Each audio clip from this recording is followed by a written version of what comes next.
अस्सलाम वालेकुम दोस्तों। पहले के मुसलमान अपने रब की तरफ तवज्जो थे और अपने रसूल सल्लल्लाहु अलैहि वसल्लम के सुन्नत पर चलते थे और आपस में भाईचारे से रहते थे और इतने फ़िरके भी नहीं थे।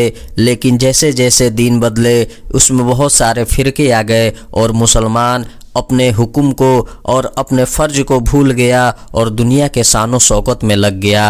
अल्लाहु अकबर। आजकल मुसलमानों में यह बीमारी जोरों पर है कि बुजुर्गाने दीन को जलील समझने लगे हैं, दुनिया के शान व शौकत देखकर उसी में डूबे पड़े हैं और उनको आखिरत की कोई परवाह नहीं।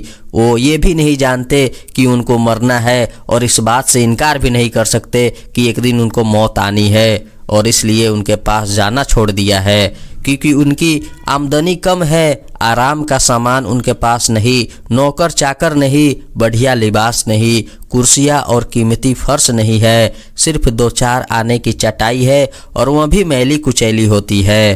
कपड़े भी मैले कुचैले मोटे छोटे पे बंद लगे होते हैं। यह देखकर अपने को बड़ा और उनको छोटा समझते हैं। याद रखो, इसी बड़ाई की वजह से शैतान बर्बाद हुआ था, जिसके बर्बाद और ख़राब होने से आज तुम बर्बाद और ख़राब हो रहे हो। उसने अपनी जाहिरी शान व शौकत देकर ही तो कहा था कि मैं बड़ा हूँ, आग से पैदा किया गया हूँ और आदम तो सड़ी हुई मिट्टी से पैदा हुए हैं और मेरे मुकाबले जलील हैं, इसलिए मरदूद बरगाहे इलाही हुआ और लानत का तोक गले में पड़ा।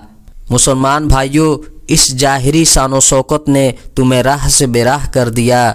जाहिरी शान व शौकत को मत देखो। बुजुर्गों में, आलिमों में दीनदारी और खुदा परस्ती तो सैयद आलम सल्लल्लाहु अलैहि वसल्लम में और अबू जहल मरदूद में क्या फ़र्क होता, क्योंकि अबू जहल उस ज़माने में बड़ी शान व शौकत रखता था। और हज़रत मूसा अलैहिस्सलाम में और नमरूद में क्या फ़र्क है, और हज़रत इमाम हुसैन रज़ियल्लाहु ताला अन्हु और यजीद में क्या फ़र्क है। खूब समझ लो कि दुनिया की शान व शौकत, बुजुर्गी और बड़ाई काम की नहीं जब तक कि अल्लाह व अल्लाह के रसूल की ताबेदारी ना हो।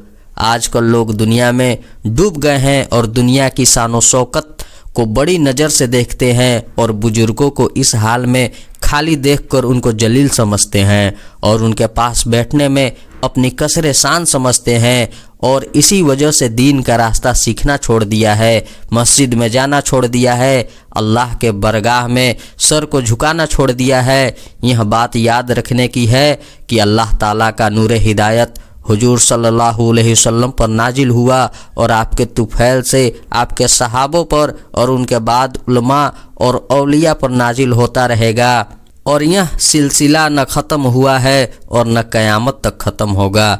नबूवत का ओहदा तो बेशक ख़त्म हो चुका है, मगर विलायत का ओहदा ख़त्म नहीं हुआ और जब यह सिलसिला ख़त्म हो जाएगा और कोई अल्लाह का रास्ता बतलाने वाला न रहेगा तो दुनिया ही ख़त्म हो जाएगी।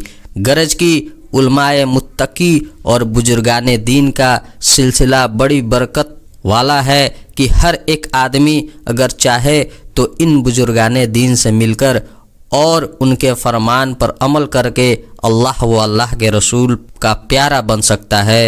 मुसलमानों, अगर अल्लाह ताला के अजाब से बचना चाहो तो मुत्तकी आलिमों और बुजुर्गों से ताल्लुक़ पैदा करो और उनसे दीन के अहकाम सीखो और उन पर अमल करो। अल्लाह तबारक व तआला हमें 5 वक्त की नमाज़ पढ़ने की तौफ़ीक़ अता फरमाए और हुजूर सल्लल्लाहु अलैहि वसल्लम के सुन्नत पर चलने की तौफ़ीक़ अता फरमाए और हमें ईमान सीखने और सिखाने की तौफ़ीक़ अता फरमाए।